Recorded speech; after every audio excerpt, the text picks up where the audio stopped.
chairman of the Coconut Research Institute. I was there for 10 years from 1994 to 2003, and during that time I sort of made a lot of investigations about coconut,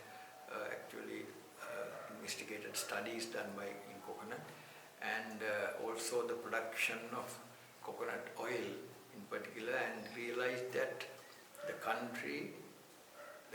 coconut industry cannot produce the country's vegetable oil requirement. We produce by way of coconut only 50,000 metric tons, but our requirement is 200,000 metric tons. And as a result, we are importing about 150,000 metric tons as palm oil. So if we can stop these palm oil imports and produce palm oil here locally, we will be saving about 3 billion rupees, and which is important for the country. Palm oil has other benefits compared to other plantation crops. In the first place,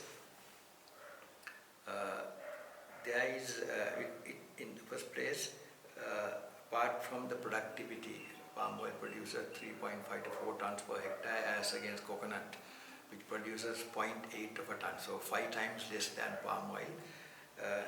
Apart from productivity, there are also other advantages.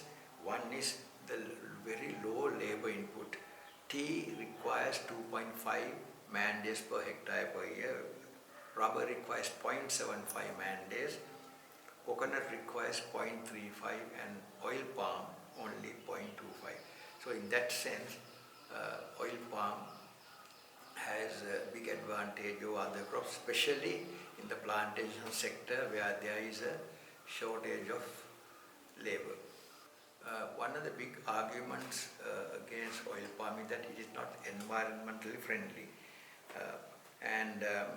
I think this Environment and Oil Palm Association came because of the fact that Malaysia and Indonesia planted large extents of oil palm in felling tropical rainforests. The problem was they are not in Sri Lanka, and they fell tropical rainforests to grow thousands of hectares of oil palm, both countries, and also that affected some of the animals that were living in the forest, apart from removal of trees, like orangutan and the small elephant that is in Malaysia, and certain birds and so on. So there was an environmental destruction in growing oil palm in Malaysia, Indonesia. But in Sri Lanka, we are only talking about growing 50,000 hectares of oil palm in abandoned rubber lands, because rubber industry, the rubber production has decreased over the years.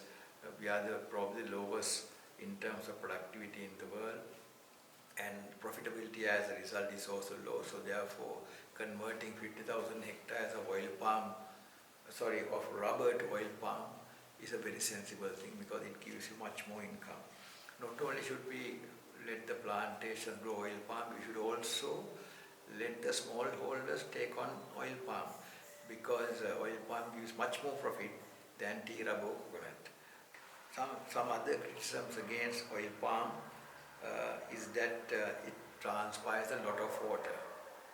Now, scientific evidence doesn't support this argument. If you look at actual data, an oil palm tree transpires per tree 250 liters per day, whereas rubber transpires 63 liters only. But when you calculate evapotranspiration, you have to go on the basis of unit area. So if you look at in terms of unit area, oil palm transpires 35,000 liters per day per hectare, whereas rubber transpires only 32,760 liters per day. So the difference is only 8 or 9%. So therefore, in that situation, the argument that oil palm is drying up the soil and also drying up water bodies is absurd. There is no evidence. In fact, what the Central Environment Authority, which wrote a report on this subject and claimed that oil palm transpires much more water and also dries up the soil, they should have done a study comparing oil palm grown area with a rubber only grown area in the wet zone. If they did that, I think the truth would have come out. Another argument is that palm oil causes soil compaction. Now this is again not true in our situation. It is probably true in countries like Malaysia and Indonesia, where the large extents are grown in plantation scale, and there are a lot of machinery equipment used on the land causing soil compaction. But in Sri Lanka, there is no evidence to show that there is soil compaction as against rubber. Somebody must do a study and show the data before they comment on this kind of thing, and rather than mislead the policymakers and the public. And finally, also there is talk that biodiversity of oil palm areas is badly affected. In fact, this again, there is no evidence. For example, Professor Devaka Veerakoon of the University of Columbia had done a thorough biodiversity study in comparing rubber and oil palm, and the conclusion has been very clearly that there is no difference. The birds, the creatures that live in rubber areas live in the oil palm area. The vegetation is the same, and as you know also, the same cover crop is grown both in rubber and oil palm. Purea faciloides cover. So given the fact that oil palm productivity is high and profitability is very high compared to rubber or tea or coconut, in fact, is a major point in making a decision in expanding the oil palm area. Now, if there is any doubt about expanding oil palm in the rubber land, one option is the wet zone rice fields, which are not cultivated, uncultivated rice fields. There are about 60,000 hectares. Now, the profitability of growing rice in the wet zone is very low. Per acre, the return is sometimes 6 to 7,000 and sometimes negative. So therefore, some of these lands can be drained, with at the bottom of the Katina, you can build a reservoir which collects the water and you can have fish culture there. The upper portions can be drained, and on raised bed you can grow oil palm, and so there is no question of affecting the environment. I would also like to add a word about the health issue relating to oil palm. A lot of people say that oil palm is unhealthy, causes cancer, causes heart disease and so on. Now, let's look at the issue of heart disease.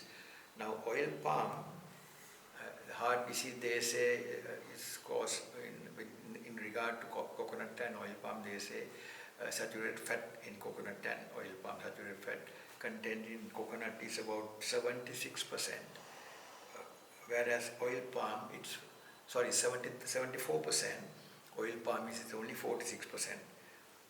I'm talking of cholesterol elevating saturated fats. 46% again in oil palm and 74% in coconut. And in oil palm, there is a very big benefit, that is that 38% of the saturated fat, other than this 46% I spoke, 38% is monounsaturated fat, which lowers bad cholesterol, doesn't affect the HDL, the good cholesterol. So therefore, palm oil, one can say, is as good as coconut oil or better in terms of elevation of cholesterol. And the other argument against palm oil is that it's cancer causing. There is again no evidence. I think the problem has been that during purification of palm oil, there are 2 or 3 compounds that are formed in MCPD1 and MCPD2, and there's another product. And there was a question whether they were carcinogenic. Most recent research showed that palm oil consumed in moderation, like what we do, there is no risk of cancer. So this health arguments against palm oil doesn't hold any water. So I think the economic benefits of palm oil are tremendous, and we can our benefit if you produce the palm oil requirement that the country needs will be 30 billion rupees, which we will otherwise spend on importing palm oil. So I urge the President and the government to reconsider its decision on banning oil palm and consider at least growing 50,000 hectares in Sri Lanka.